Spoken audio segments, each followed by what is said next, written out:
जो खंबे के पीछे हैं वो नहीं देख पा रहे होंगे। जो सफेद शर्ट में बैठा हुआ ये महामानव है, इनका नाम अमित शुक्ला होता है। ये रीवा से आते हैं और ये सफेद इसलिए पहनते हैं क्योंकि रीवा को सफेद शेरों की धरती कहा जाता है। अब ये शेर हैं कि नहीं ये पता नहीं, लेकिन सफेद जरूर हैं। हाँ, तो ये एकदम सफेद सच बोलना जानते हैं। राजनीतिक विद्रुताओं पर, सामाजिक विसंगतियों पर हास्य व्यंग्य के माध्यम से बहुत अद्भुत प्रहार करते हैं। सबसे बड़ी अच्छी बात यह है कि जब पीछे तक यहाँ मातृशक्ति की उपस्थिति है, जब शाम को 8-9 बजे हमारे टेलीविजन स्क्रीन पर ऐसे कॉमेडी के शो आते हैं जो हम अपनी बेटियों और बेटों के साथ बैठ करके नहीं देख पाते हैं, उस अवस्था में अमित शुक्ला को सुनना आपके लिए बहुत बड़ा अनुभव होगा।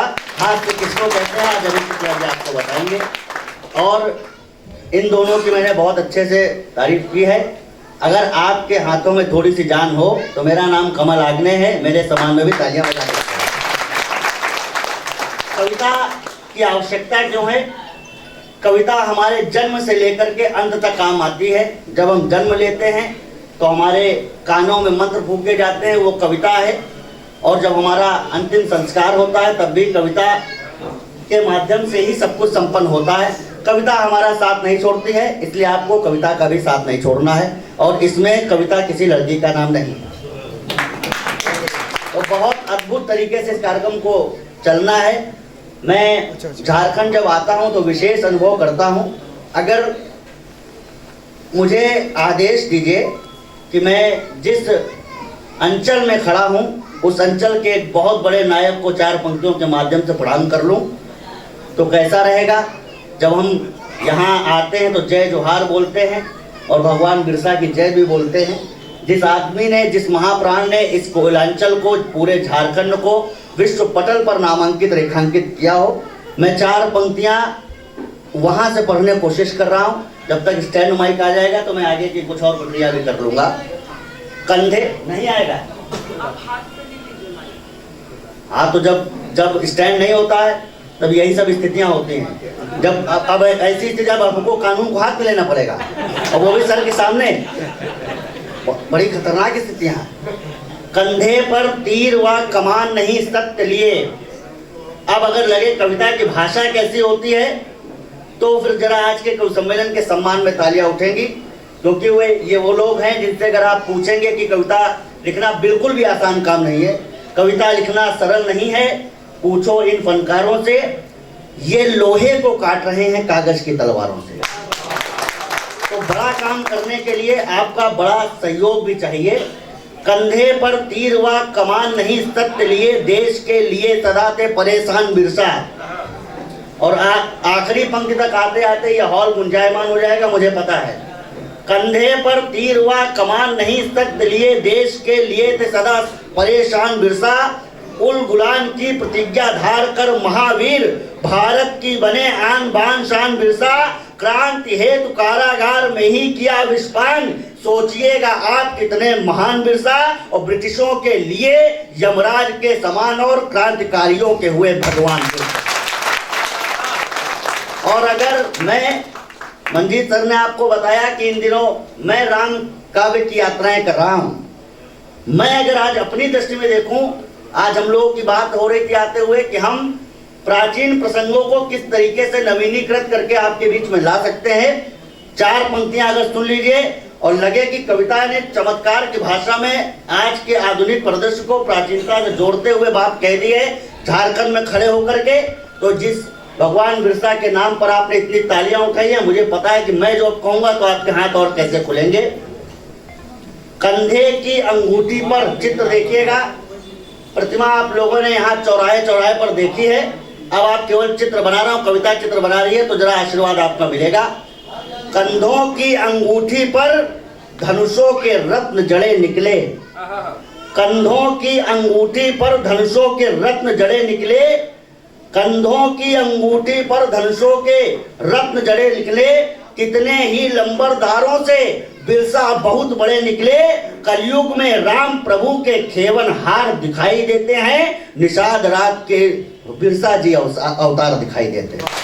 तो उस पावन भूमि को प्रणाम करते हुए बहुत अद्भुत कार्यक्रम चलेगा, मुझे पूरा विश्वास है। अभी तालियां थोड़ी थोड़ी कम आ रही हैं, लेकिन मुझे पता है कि जैसे जैसे कविता का घनत्व बढ़ेगा आपकी तालियों का वेग भी बढ़ता जाएगा। बहुत बहुत आभार इस शाम के लिए। बस इतना याद रखना कि 2 लोग ये और एक 3, ये 3 लोग आपको कविता के आंगन में किस तरह ले जा रहे हैं। हम जब कोई काम का शुभारंभ करते हैं, भारतीय मनीषा सदैव से ये कहती है, जब हम किसी कार्य का शुभारंभ करते हैं तो उस कार्य से संबंधित इष्ट की वंदना के साथ में कार्यक्रम का शुभारंभ किया जाता है। मैं ठीक इसी परिदृश्य में, चूंकि हमारी कविता की देवी माता शारदा हुआ करती हैं, इसलिए मैं आज के कवि सम्मेलन के शुभारंभ के लिए मां सरस्वती की वंदना के लिए सबसे पहले पद्मिनी शर्मा जी को आमंत्रित कर रहा हूं। एक बार जरा जोरदार तालियां आपकी बजेगी मां सरस्वती की वंदना के लिए। आदरणीय पद्मिनी शर्मा।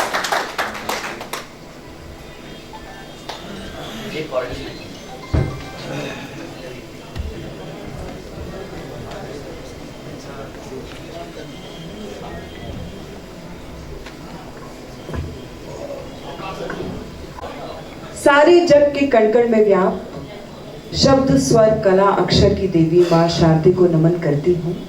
आप सभी का बहुत बहुत अभिनंदन, अभिवादन। बहुत खूबसूरत शाम सजाई है हमारे अखबार ने।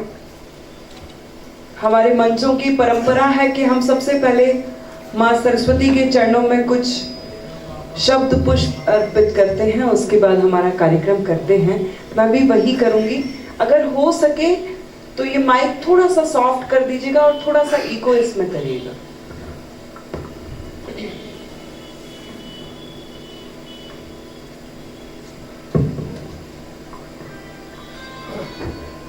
अगर आप लोग थोड़ा सा कम करिएगा। अगर आप लोग 2-3 मिनट के लिए मेरा साथ देंगे तो ये जो इतनी खूबसूरत शाम प्रभात खबर ने सजाई है वो और ज्यादा खूबसूरत हो जाएगी और ज्यादा पवित्र हो जाएगी। एक बार मुझे इजाजत दे दीजिए, मैं मां के बहुत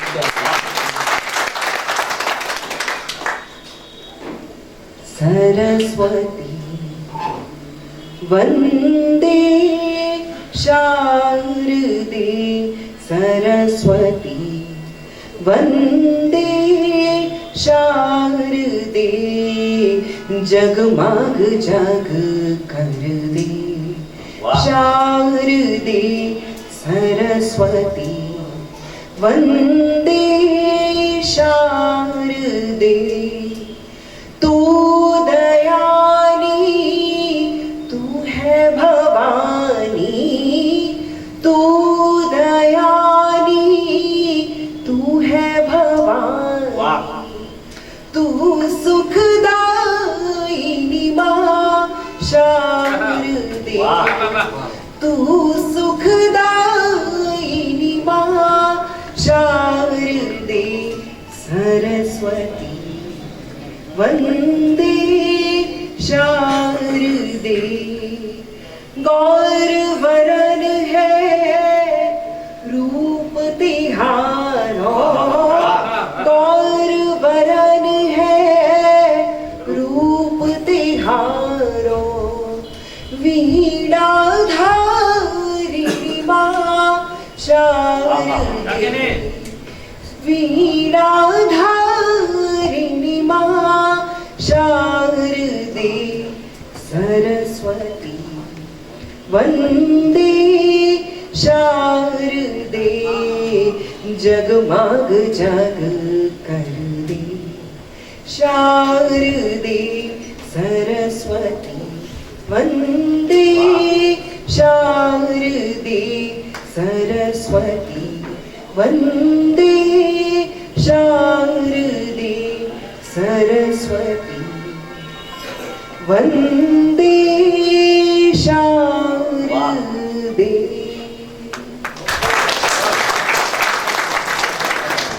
आप क्या प्रेम कैसा चाहते हैं?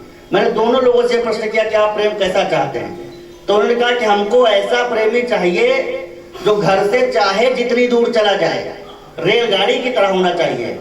हमने कहा वो तो ठीक है, लेकिन रेलगाड़ी की तरह प्रेम ये समझ में नहीं आया। तो पद्मिनी जी जिस तरीके का प्रेम और भारतीय नारी जिस तरीके का प्रेम चाहती है, इस पर आपकी ठहाके भी आएंगे, और अगर संस्कार पीछे का दिखाई पड़ जाएगा तो जोरदार तालियां भी आएंगी। मैंने पद्मिनी जी से पूछा कि आपको कैसा प्रेमी चाहिए, किस प्रेमी के आप किस वश कैसा प्रेमी चाहती है कि जिसके लिए आप इतने बढ़िया गीत लिखती है, आपकी कल्पना में प्रेमी कैसा होना चाहिए? तो उन्होंने कहा रेलगाड़ी की तरह होना चाहिए। हमने कहा रेलगाड़ी की तरह कैसा प्रेमी होता है? तो कहा कि घर से चाहे जितनी दूर चला जाए लेकिन रहे पटरी पर।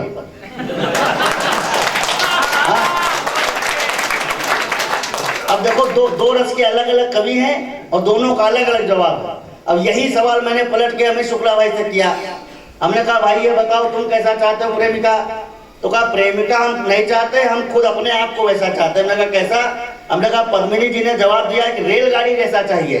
तो कहा हमको हवाई जहाज जैसा प्रेमी बनना है। तो हमने अभी और टेक्निकल बहुत खतरनाक आदमी है, तो हमने कहा इनकी बात तो बड़ी देर में समझ में आई, रेलगाड़ी वाले प्रेमी चाहिए। अब ये आदमी कह रहा है कि हमको हवाई जहाज जैसा प्रेमी बनना है। तो हमने इनसे पूछा कि भैया ये हवाई जहाज जैसा प्रेमी क्या होता है? तो बोला हवाई जहाज जैसा प्रेमी ये होता है कि एक बार टेक ऑफ करने के बाद जहां जहां सिग्नल मिलेगा उतनी ऊंचाई पर उड़ते रहना है। तो हाँ, तो बहुत अद्भुत कार्यक्रम चल रहा है। एक बार जरा अमित शुक्ला भाई के लिए एक बार बढ़िया से और तालियां बजा दीजिए। भाई ने बहुत अद्भुत काम किया है और पद्मिनी जी के लिए आप लोग प्रतीक्षा कर रहे हैं, अब प्रतीक्षा कर रहे हैं। तो बस आप इतना समझ लीजिए, मैं केवल 4 पंक्तियां बता रहा हूँ और मैं कुछ लिख नहीं रहा था। देखिए सर, मैं बहुत बहुत आभार। अमित भाई बहुत अद्भुत सुना रहे थे। उन्होंने कहा समय की अपनी सीमा है। वो कह रहे थे समय की अपनी सीमा है, लेकिन मैं एक बात इसमें और जोड़ रहा हूँ। अमित भाई वो सही कह रहे हो कि समय की अपनी सीमा है, लेकिन सीमा का कोई भी समय नहीं है। देखो नाम लेते हैं, आखिरी पंक्ति के आदमी तक पहुंचना है, हमारी आवाज ही नहीं पहुंच रही आखिरी। अब आ रही है? अगर आ रही हो तो तालियां बजा के बताओ। हाँ, अब देखो जो सबसे बढ़िया आवश्यकता है वो अब ठीक हो गई है। पद्मिनी जी ने माँ शारदे की बहुत अद्भुत वंदना की है। छोटी सी टीम है, भाई अमित शुक्ला हमारे बीच में बैठे हुए हैं। बस अमित भाई को बुलाऊं और वो हास्य की कविताएं आप तक पहुंचाए, लेकिन उससे पहले बस इतना समझ लो कि यहाँ पर बैठे हो तो ये इम्पोर्टेंट क्यों है। वंजना शुक्ला जी ने कहीं लिखा, प्यासे को तसल्ली तो बस नीर से मिलती है। अच्छा, ये कभी कभी माइक ऐसा खींचता है कि हमको लगता है हमको यहाँ से खींचेगा, हम सीधे मॉनिटर से बाहर आएंगे। हाँ, बहुत ये ध्वनि विस्तारक ये तो बहुत महाभयानक आविष्कार है मानव संपदा के लिए। बहुत अच्छा, इसको ठीक रखना भैया। बहुत अच्छी पंक्तियां मुझे याद आ गई अचानक, और ये अगर समझ में आ जाएगा, अगर ये 4 पंक्तियां समझ में आ जाएंगी तो इस कवि सम्मेलन का उद्देश्य समझ में आ जाएगा, और उद्देश्य समझ में आ गया तो पूरा कार्यक्रम आपको यही समझ में आ जाएगा। प्यासे को तसल्ली तो बस नीर से मिलती है, मुझको खुशी तेरी तस्वीर से मिलती है, यूं रूठ के जाने की जिद ना करो हमदम, एक शाम मोहब्बत की तकदीर से मिलती है। तो ये जो आज की शाम है, इसके पीछे बहुत समय की मेहनत है, 10-12 दिन की मेहनत है, और इस 1.5 घंटे के लिए 15 दिन के लिए अगर मेहनत की जाती है तो वो 15 दिन सोना था, और ये 1.5 घंटे उस सोने की भस्म है, और हमेशा सोने की भस्म सोने से ज्यादा कीमती हुआ करती है। इसलिए 15 दिन की मेहनत ये 1.5 घंटों में सार्थक करनी है। तो जरा जोरदार तालियां बजाइए, और बिना किसी अतिरिक्त भूमिका के भाई अमित शुक्ला जो हाथ के बहुत अद्भुत कवि हैं, मुझे नहीं पता कि वो, मैं बस माइक उनके हवाले कर रहा हूँ और आप सभी को भगवान के हवाले कर रहा हूँ। अब इसके आगे वो जाने और उनका काम जाने, आप जानो और आप उनका काम जाने। हाँ,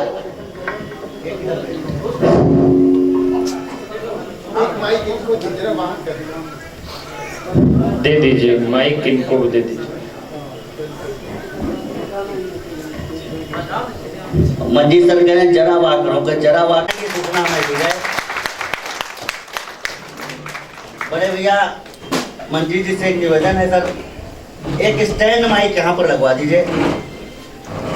हमें नहीं पता कि अभी राजनेताओं का कोई स्टैंड बचा है कि नहीं बचा है, लेकिन हमको ये जरूर पता है कि प्रभात खबर का और कवियों का स्टैंड जरूर बचा हुआ है। इसलिए जरा स्टैंड यहाँ पर, स्टैंड माइक यहाँ पर लगवा दीजिए। हाँ, बहुत बहुत आभार। अमित भाई बहुत अद्भुत सुना रहे थे। उन्होंने कहा समय की अपनी सीमा है। वो कह रहे थे समय की अपनी सीमा है, लेकिन मैं एक बात इसमें और जोड़ रहा हूँ। अमित भाई वो सही कह रहे हो कि समय की अपनी सीमा है, लेकिन सीमा का कोई भी समय नहीं है। देखो नाम लेते हैं